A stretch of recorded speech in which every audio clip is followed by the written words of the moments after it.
Snow fell in silence that night, too quiet, too still. On a rural highway in Montana, a wounded Navy SEAL believed he had taken his final breath, bleeding into the cold as the wind buried his footprints beneath fresh frost. No backup coming, no signal, no chance. Are you all But right? fate miscalculated. I'm here the to person who help. found him wasn't a Can passerby. you tell me where it She was a hurts? trauma nurse trained to run toward the dying, not away. Emily Help! Carter pressed her hands against the blood, Somebody fighting the please help darkness us. inch by inch. He's hurt What badly. began as a rescue would soon pull them both into a storm far deeper Help! than winter. A collision of love, Somebody please danger, help us. memory, He's and hurt fate. bad. Before we begin, tell us where you're watching from. And if this story moves your heart, please make sure to subscribe for more. Your support truly means the world. A bitter winter wind rolled across a silent mountain road in Montana, snow swallowing the world in white. Emily Carter gripped the steering wheel, her knuckles pale beneath her glove. She was 33, a trauma nurse with tired blue eyes and freckles speckled across pale skin, remnants of a childhood spent outdoors. Her blonde hair was tied in a loose bun, and her shoulders sagged with exhaustion after a 12-hour hospital shift. The heater in her old sedan rattled on low power, barely pushing back the creeping cold. All she wanted now was warmth, a hot bath, and silence. The kind of silence that made her forget the lives she couldn't save. Snowflakes smacked the windshield in frantic bursts, like tiny fists pounding to get in. Somewhere behind the storm, the moon hid its face. Emily blinked through the blur, trying to focus on the road ahead. Montana winter roads were unpredictable. Black ice, fallen branches, animals darting out from nowhere. But what she didn't expect was a body. At first she thought it was a pile of winter clothing abandoned on the shoulder. But as the headlights swept closer, the shape sharpened. Broad shoulders buried in snow, limbs sprawled, the unmistakable stillness of crisis. Emily slammed the brakes. The tires skidded, the car fishtailed, then jerked to a stop. Her breath caught in her throat as she threw open the door, frigid air slicing through her coat. "Hello, sir?" she called, stumbling toward the fallen figure. The snow crunched beneath her boots as she knelt beside him. He was a man, tall, powerfully built, maybe mid-30s, with a square jaw shadowed by several days of stubble. His dark hair was slicked to his forehead by melting snow, and a long scar cut across his cheek, half hidden beneath frost. His olive skin looked drained of blood, lips turning blue. He wore a torn Navy SEAL jacket, dark green, military-grade fabric, now soaked with crimson. Under the snowfall, it was impossible to tell where the fabric ended and the wound began. Emily's pulse surged. "Sir, can you hear me?" The man's eyelids fluttered, revealing gray-blue eyes clouded by pain and confusion. She leaned closer and saw the wound, a deep gash along his shoulder and ribs, blood pouring sluggishly from the edges. Someone had attacked him, not an accident, not a fall. This was violence, real and immediate.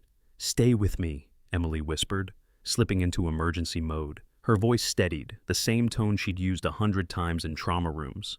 She pressed her scarf against his side, trying to slow the bleeding. Warm blood seeped through the fabric, steaming against the cold air. "What's your name?" she asked. His lips moved, a sound escaping like a breath dragged across broken glass. "David. Hunter." His voice was hoarse, thickened by shock. Emily nodded. "Okay, David. My name is Emily. I'm a nurse. I'm here to help you." Snowflakes clung to her eyelashes as she bent over him, shielding his face from the wind. She pulled off her gloves, letting her bare hands warm the icy skin of his neck and wrist. His pulse stuttered beneath her fingers, weak, erratic. A surge of fear tightened her chest.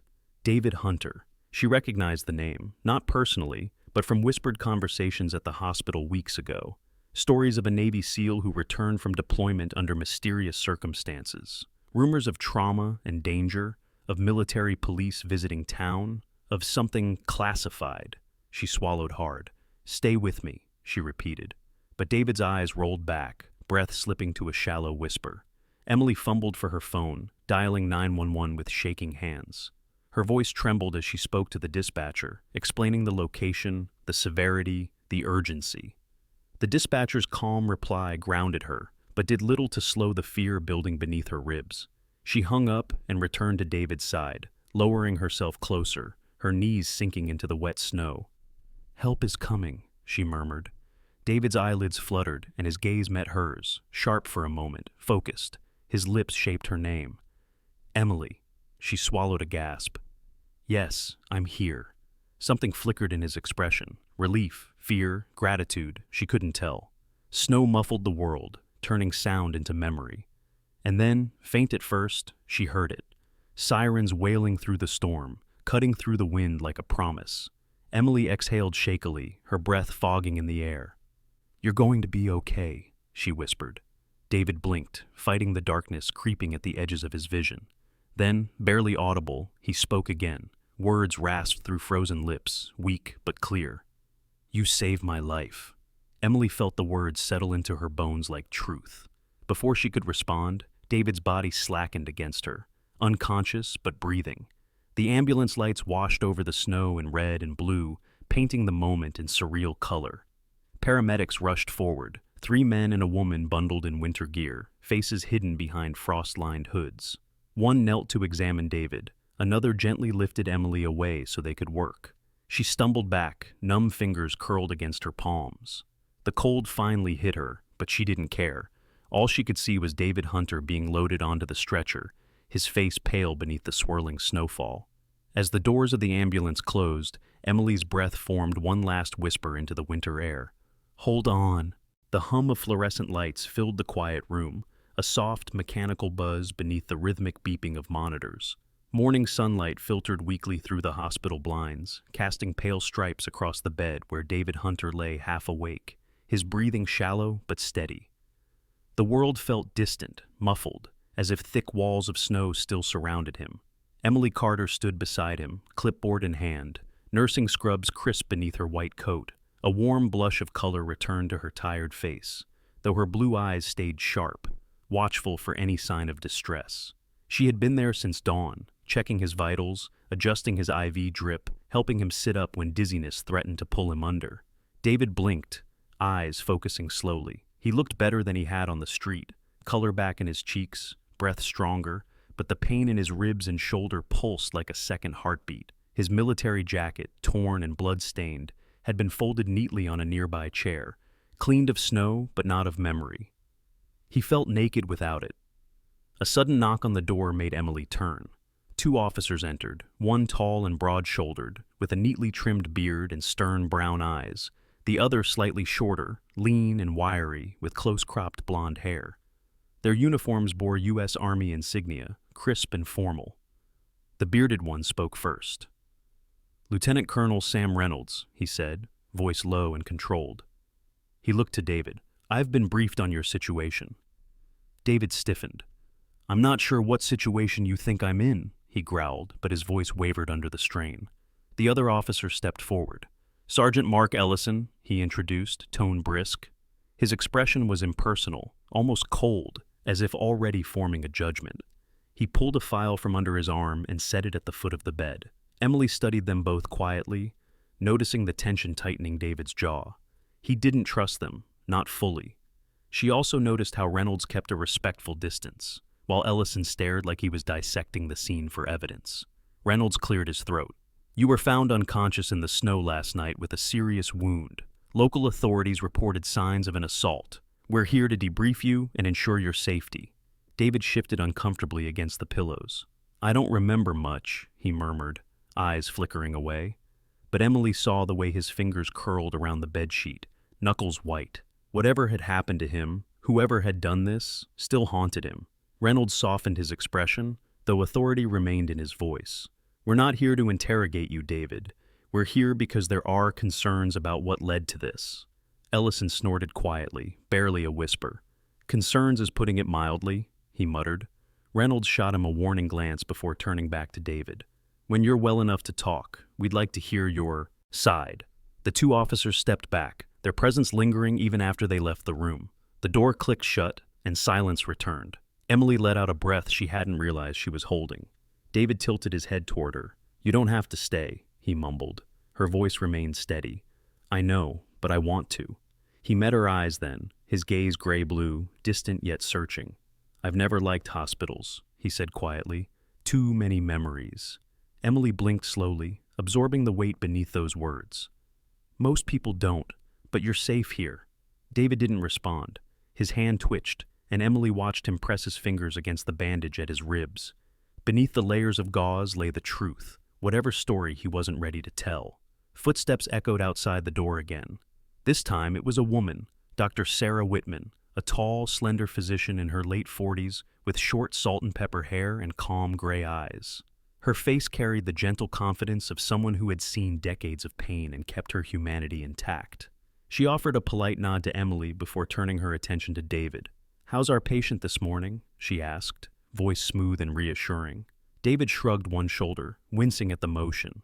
"Alive," he said dryly. Sarah smiled. "A promising start." Emily filled her in on the vitals, and Sarah checked the sutures beneath the bandages. Her hands were warm and steady, and she spoke to David with kind professionalism. "Never pity, never fear." "Your wounds are clean," she said. "You'll be sore for a while, but you were lucky. A little deeper, a little lower, we'd be having a very different conversation." David nodded, jaw tightening. "I know." Sarah hesitated, as if deciding whether to ask what lingered on her mind. "When you're ready," she said gently, "I'd like to hear what you remember. Trauma doesn't end at the skin." David didn't look at her. "I'll tell you what I can." Sarah placed a reassuring hand on his forearm before turning to leave. Emily finished checking the IV line, then stepped back, giving David space. For a moment, neither spoke. The quiet wasn't awkward, it simply existed, heavy and honest. Then David inhaled shakily. "There was someone else," he murmured. "Not last night, before. A teammate." Emily paused, heart quickening. "What happened?" David stared at the window, at the pale light beyond the blinds, the snow still falling outside. His voice dropped to a fragile whisper.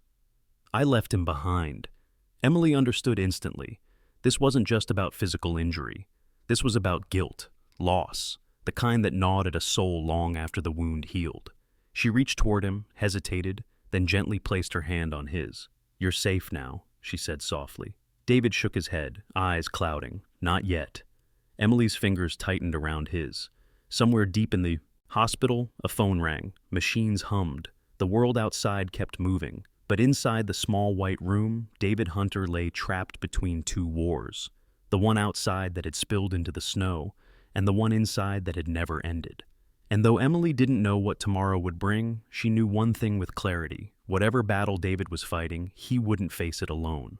Outside the hospital window, the world was soft white again, snow falling in slow spirals, gentle, patient, silent. Inside, the air hummed with fluorescent lights, footsteps, and machines. But around David Hunter's bed, the atmosphere felt suspended, heavy with memory and unspoken truth. He sat upright, bandages wrapped firmly around his shoulder and ribcage. His face, rugged and sharply cut, seemed older than his 30-something years, haunted by exhaustion and something deeper, something colder than the snow outside. Emily Carter stood nearby, pretending to rearrange medication trays, giving David space while still watching over him. She sensed the shift in the air, the quiet storm beneath the surface. David drew a long breath and exhaled slowly, as if releasing ice from his lungs. "I remember what happened," he said, voice thick.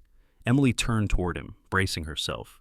David did not look at her. His gaze drifted to the window, the snowfall drawing him into the past. "We had intel about a weapons route across the northern border. Nothing official. Off the books. Ryan and I—" His voice faltered. Emily stepped closer, her tone gentle. "Your teammate?" David nodded, his jaw clenched, muscles tightening along his neck. "Ryan Brooks, 32, smart, loyal, always cracking jokes." His voice softened, and for a moment Emily saw that loyalty reflected in his eyes, something warm beneath the pain. Then the memory turned dark.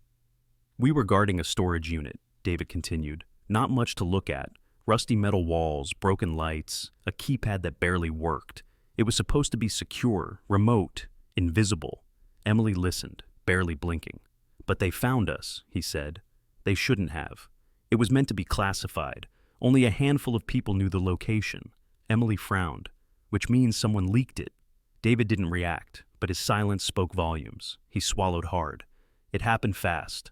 First a shadow, then gunfire. The lights blew. Ryan shoved me behind a crate, told me to move, told me not to look back." Emily imagined the scene like something out of a nightmare. Metal walls echoing gunshots, snow blowing in through a broken door, boots slipping on icy concrete. "I did what he said," David whispered. "I ran. But Ryan, He was right behind me. I heard him fall. His breath shuddered, eyes squeezing shut as if the memory were too bright, too sharp to face. I went back. Emily's breath caught. I pulled him into cover, David had said. He was hit, lower chest. He knew it was bad. Told me to leave him. Told me to finish the mission. Emily saw the pain building inside him, an avalanche of guilt waiting to crush him. He said, "Live for me."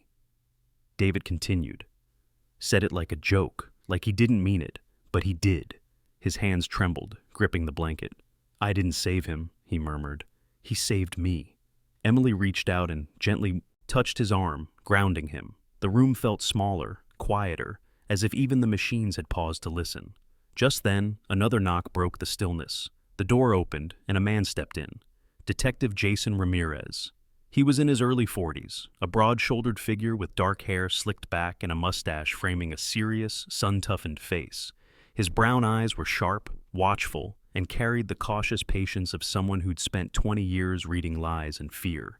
His overcoat dripped melted snow onto the hospital floor. Ramirez introduced himself. His voice was low, steady like gravel rolling in water.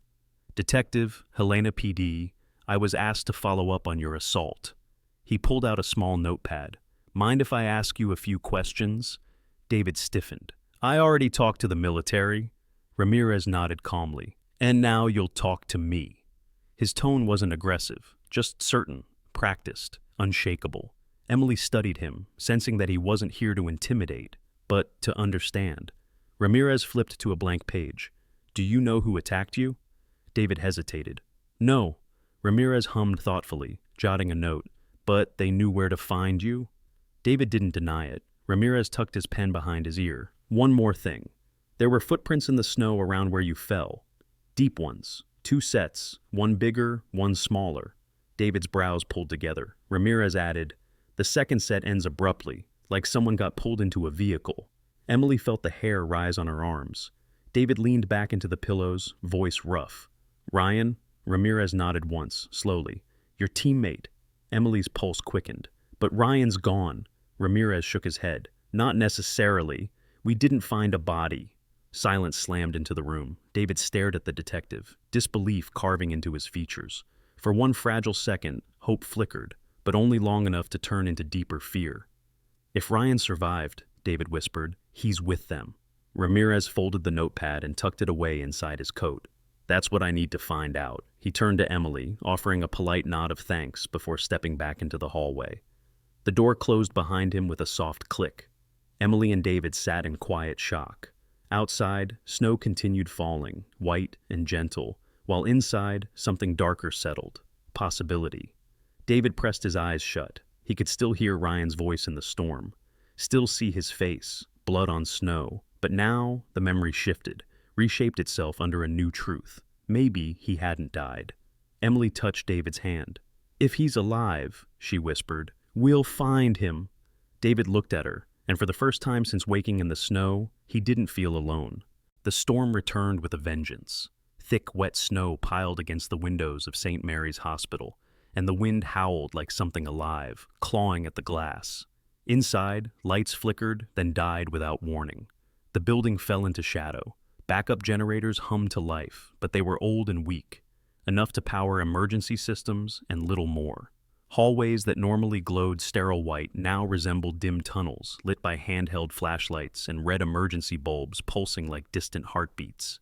David Hunter sat upright in bed, breath slow and controlled, eyes fixed on the darkness outside.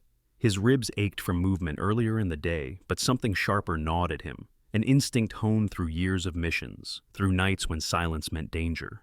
He could feel tension building, crackling through the air like static before lightning. Emily Carter moved quietly around the room, checking monitors now powered by portable units.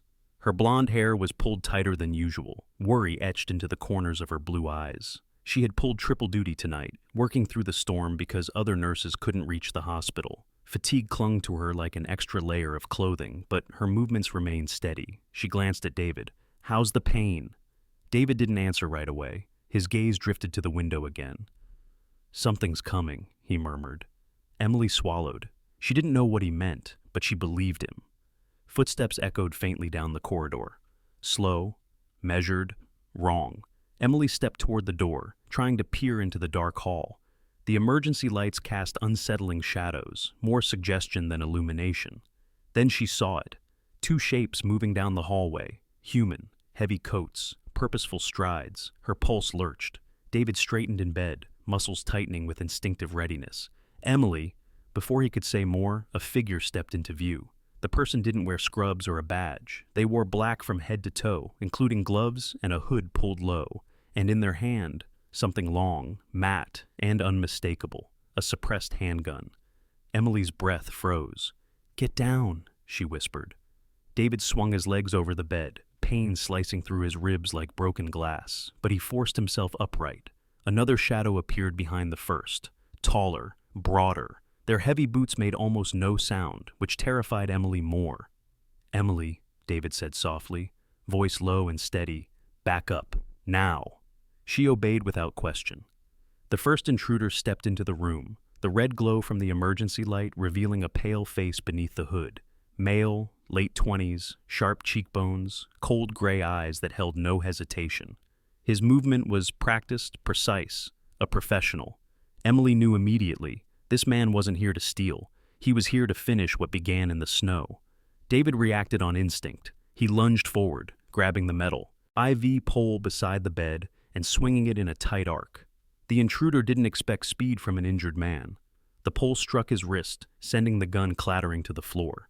The second intruder rushed in. This one was older, late 40s, face weathered, beard stiff with frost. His movements were slower, but stronger. He slammed into David, pinning him against the bed frame. Emily shouted for help, voice breaking. From down the hallway, a flashlight beam swept the darkness. Then she saw movement. Security guard Henry Walsh, a man in his 50s, with a thick gray mustache, round glasses, and a sturdy frame softened by years behind a desk rather than on patrol. Yet determination sat firm in his eyes. "Freeze!" he yelled, voice cracking like thunder in the narrow hall. The older intruder turned, raising a second gun. Henry fired first, one sharp crack echoing off tile. The bullet struck the wall inches from the intruder's head, startling him, forcing him back. Emily seized the moment. She grabbed the fallen suppressed weapon and kicked it under the bed. Alarms triggered somewhere deep in the hospital. Emergency teams scrambled. Footsteps thundered closer, this time confident, trained. Military police and hospital security flooded the hallway, flashlights slicing through the dark. The younger intruder bolted for the door, vanishing into the shadows. The older one dropped his weapon and raised his hands, breathing hard, eyes furious. Emily rushed to David, helping him back onto the bed. His breath came shallow and ragged, ribs screaming under the strain, but his voice was steady. "You okay?" he asked her. Emily stared at him, stunned. "You're asking me?" He managed a small, breathless smile. Then Lieutenant Colonel Reynolds burst into the room, with Sergeant Ellison behind him. Reynolds, tall and imposing, barked orders to secure the floor. Ellison scanned the scene, eyes sharp and calculating. "Targeted hit," Reynolds muttered grimly. They knew exactly where to go. David leaned back, face pale but eyes alert. "This won't stop." Emily shivered, not from cold, but from the truth in his voice. The storm outside wailed, wind pushing snow against the windows like ghostly hands. Inside, the red emergency lights flickered, painting everything in shades of danger. Emily sat beside him, fingers trembling as she threaded her hand through his. "I thought the worst was behind us," she whispered. David shook his head. "It just arrived." And as the captured intruder was dragged away and the storm thickened outside, Emily felt a new understanding settle heavy in her chest. Whatever hunted David had found him.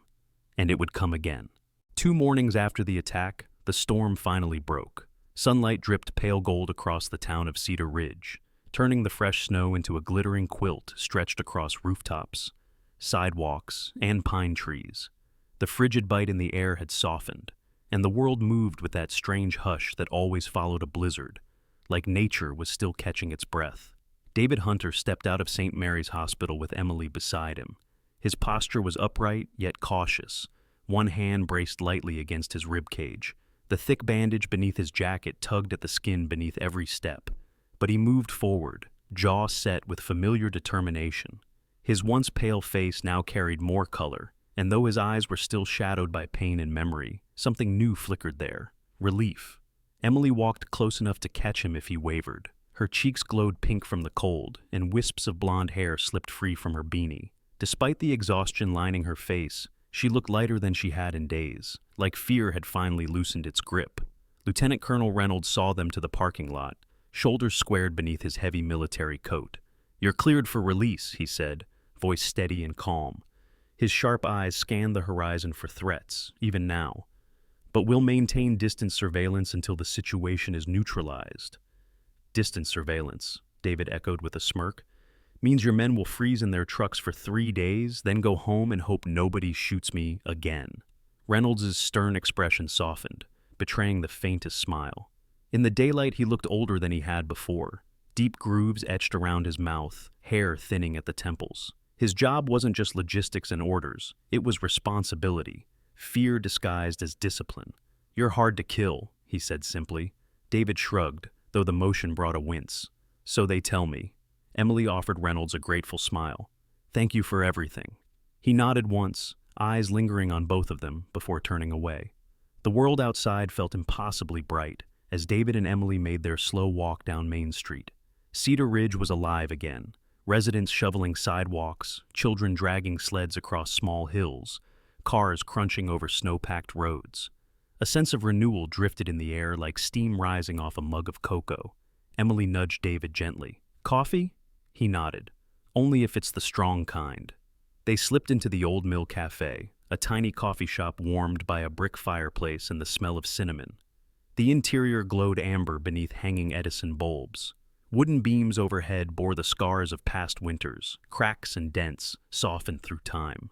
Behind the counter stood Martha Jenkins, the cafe owner. A sturdy woman in her early 60s, she had silver-streaked dark hair tied back in a loose braid, kind hazel eyes framed by laugh lines, and a cheerful, floral apron that clashed spectacularly with her flannel shirt.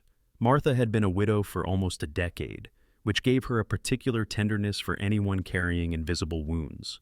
Her eyes widened as she recognized David. "Back from the edge, are you?" she asked, voice warm with equal parts humor and empathy. David blinked, surprised she knew. "Small town," Martha said with a shrug. "Nothing stays quiet for long." Emily laughed softly. As they found a seat near the fireplace, David lowered himself carefully into the wooden chair, adjusting his posture to avoid pulling at his stitches. "I feel like an old man," he muttered. Emily laughed again, the sound light and unguarded. "You look fine." He eyed her playfully. "Fine?" "Fine enough to be annoying, yes." For a moment, the world felt safe. Martha brought over 2 mugs, steam curling from the rims. David cupped his palms around his mug, letting heat seep into his stiff fingers. Outside the window, snow brushed softly against the glass. Not violent, not threatening, just snow. Emily studied him quietly. She noticed the faint tremor in his hand when he lifted the mug, the way his eyes occasionally drifted to the door, scanning for danger. The shadow of Ryan Brooks still lingered behind his gaze. The memory of the attack was close enough to taste, but there was strength too, an anchor she hadn't seen in him before. After a long silence, David finally spoke. "I don't know why I'm still alive," he said, voice low, rough. "I don't know what happens next, but I know it's because of you I'm sitting here instead of—" His voice trailed off. Emily swallowed. "You did the hard part. I just held pressure and called for help." David shook his head. "You kept me awake. You cared. You saw me." The air between them changed, slowly, subtly, like snow melting beneath sunlight. Emily leaned closer. "Maybe this storm didn't happen to trap you. Maybe it happened to lead you somewhere." David met her gaze. "Somewhere?" She smiled softly. "Or to someone." He considered that, the corners of his mouth lifting, uncertain but hopeful. Outside, a gust of wind stirred the snowflakes into swirling ribbons of silver. Cedar Ridge, winter-worn and quiet, seemed to breathe with them. David closed his eyes for a moment, letting warmth settle into him, not just from the fire or the coffee, but from the presence of the woman beside him. The storm had nearly killed him, but now, in this tiny cafe, beneath the morning light and drifting snow, David Hunter realized something quietly profound. He wasn't walking away from the world. He was stepping back into it. "Final message?" Hope. After the snow, sometimes life blindsides us in the coldest of seasons. We are hurt, we are lost, and we don't believe we'll ever stand again. But then, just when the night feels longest, God sends someone, a hand in the storm, a voice in the dark, a warmth we didn't expect. For David, that miracle arrived in the shape of a stranger on a snowy road. For Emily, it appeared in the form of a wounded soldier who refused to give up. Maybe that's the message hidden beneath every winter we face. We are never as alone as we think. And sometimes, the miracle we pray for is already walking beside us. We just haven't realized it yet. As you close this story, I hope you carry its truth into your own life.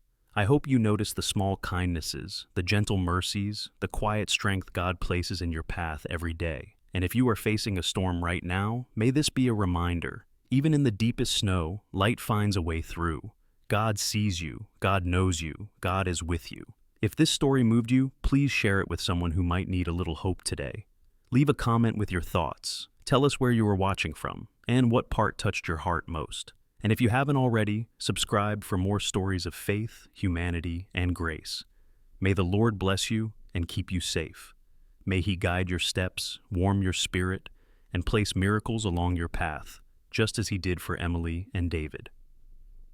God bless you. And thank you for watching.